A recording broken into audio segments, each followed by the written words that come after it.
अस्सलामुअलैकुम नाज़रीन, मैं हूं सलवा स्नैन और आप देख रहे हैं सूर्या न्यूज़ HD। आइए नजर डालते हैं आज की अहम। नोश के ट्रांसपोर्ट माफिया का राज, नई कोच सर्विस की मुखालफत, अवाम की परेशानियां बढ़ गई।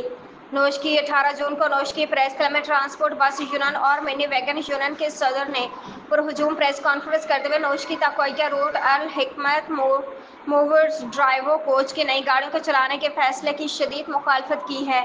ट्रांसपोर्ट यूनियन के रहनुमाओं का कहना था कि इस रूट पर मुसाफिरों की तादाद पहले ही कम है और नई गाड़ियों की आमद से उनके माली नुकसान का खतरा है। यूनियन अहदेदारों ने दावा किया कि वो आवाम की बेलौस खिदमत कर रहे हैं और कभी किसी मुसाफिर ने उनसे शिकायत तक नहीं की।